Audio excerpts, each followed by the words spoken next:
always felt that performing Baroque music is a wonderful way to celebrate the coming of winter and, of course, the holidays that we love in that season. So tonight, we have a program of beloved Baroque composers in some of their most cherished pieces, starting with Giovanni Gabrielli. Gabrielli was born in Venice around the year 1550, an Italian composer at the very beginning of the Baroque period. He left Venice to study in Munich, but he always said that his most important influence, his greatest teacher, was his uncle, Andrea Gabrielli, to whom he was devoted. Both of the Gabriellis worked in a magnificent place. They were the musicians in the Cathedral of St. Mark's in Venice, right on the Grand Canal. And it's perhaps the space of that cathedral, that great church, that inspired Giovanni Gabrielli to create what became his specialty, antiphonal effects. Designing his works for that large space, he was really the first to create surround sound as he placed his brass players in all the different balconies around the church. We can't separate right now in Kleinhans, but we can bring you our wonderful brass players performing one of Gabrielli's greatest works, his Canzona. Now another Italian composer, Alessandro Marcello. Of course, the Baroque period blossomed in Italy. We just heard Giovanni Gabrielli. Now we feature our own superb principal oboist, Henry Ward, in a concerto by Alessandro Marcello. The Italians actually invented the concerto as we know it today, a three-movement work in the order of fast movement, slow, and back to fast. And the Italians have to receive special credit for creating a very particular concept of a slow movement that was lyrical, singing, beautiful, heartfelt, emotional. Actually, they drew this idea from another one of their great musical inventions, opera. They envisioned the slow movement of a concerto like an opera aria. And this concerto has one of the most beautiful, melancholy, and moving slow movements ever written. Alessandro Marcello was a member of the Venetian nobility, and he also, in addition to composing music, painted and wrote poetry. Johann Sebastian Bach loved this particular concerto so much that he borrowed it, which was, of course, a common practice, and he arranged it as a concerto for harpsichord. We are very proud to accompany Henry in this performance of a very beautiful concerto. Well, another Italian, and this is a name that everyone knows, Antonio Vivaldi. He was born in Venice also in 1678, and on the day he was born, there was an earthquake that hit the city, and his mother made a promise to God that if her son would survive, she would dedicate his life to the priesthood. And Vivaldi indeed did enter the priesthood. He had a nickname he was called Il Prete Rosso, meaning the red-haired priest, because he did have red hair, which was a little unusual, and he was very tall for a Venetian. But in addition to being a priest, he became a virtuoso violinist and one of the greatest composers of his age. He worked as music director of an orphanage for girls called the Ospedale della Pietà. It was attached to the Church of the Pietà, which is still there to this day, right on the Grand Canal. Vivaldi worked there for almost 40 years, teaching his girls music and giving public performances every Sunday.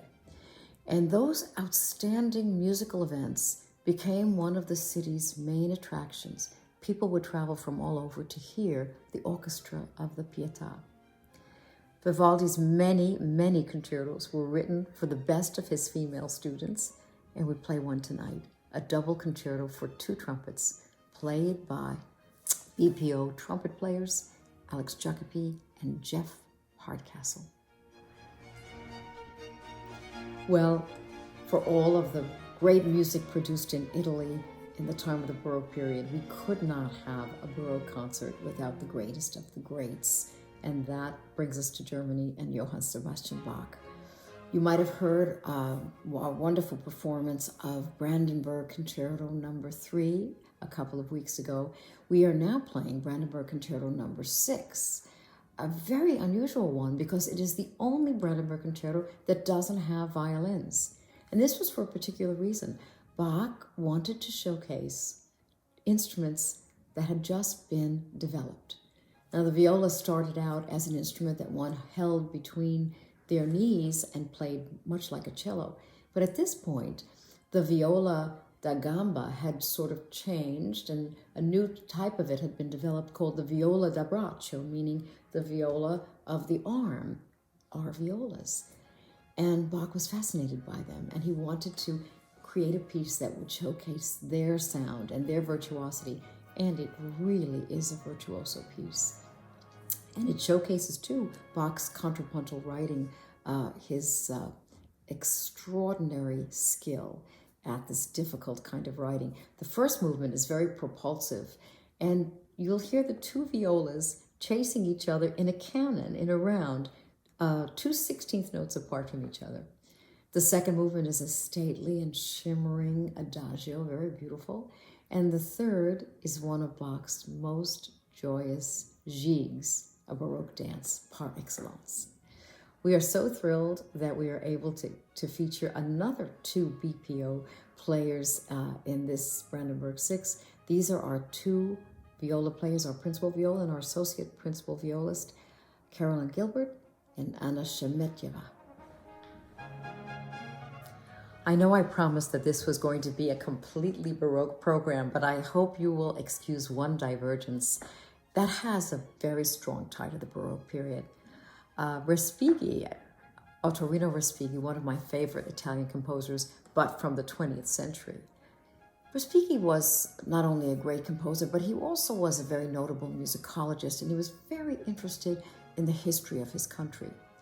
Early 20th century Italy was in a difficult situation. It had been ruled over by various outside forces for centuries, only reunited recently in 1861, and it was in economic and social distress. Respighi felt he had a special mission to unify his country through music and through creating a sense of pride in its musical heritage. Respighi always enjoyed looking back to an earlier time, in the case of this piece, to the Italian Renaissance. It's as if he was saying to his countrymen in the music, look what our ancestors accomplished. The Renaissance was born here. Remember what we have given the world. All of this to encourage a sense of identity and hope. In his 3 sets of ancient airs and dances, Respighi used music from the Renaissance and Baroque periods as his inspiration. The third suite, which is what we play tonight, is one I especially love because the pieces he chose were originally written for lute and for Baroque guitar.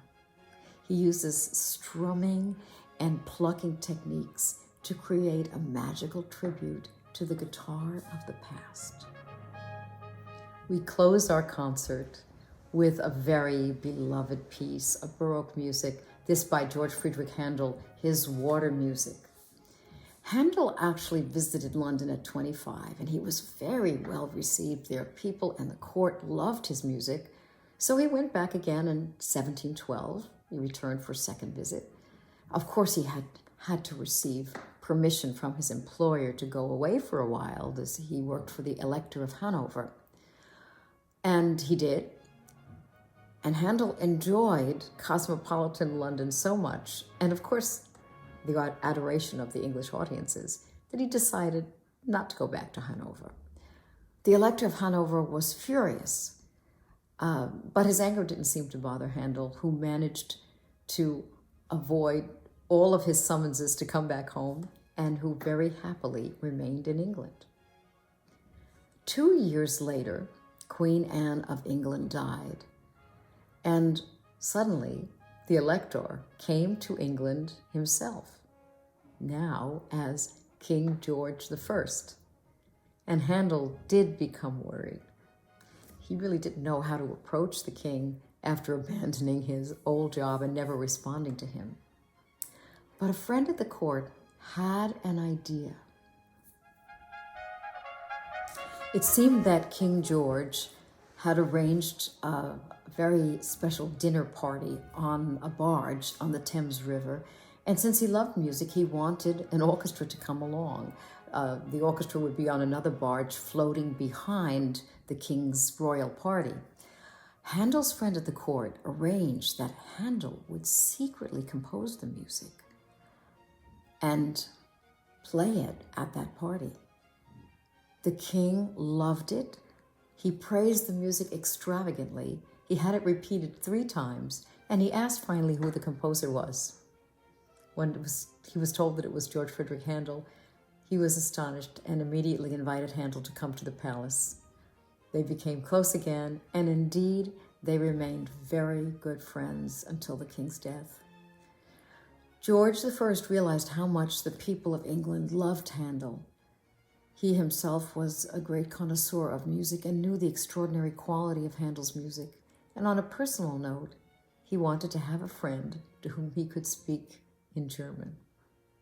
We're going to play some of that music for you, a collection of dances that were played on the barge on the Thames River in August of 1715, and have been loved ever since for their nobility, their grandeur, their energy, and their warmth.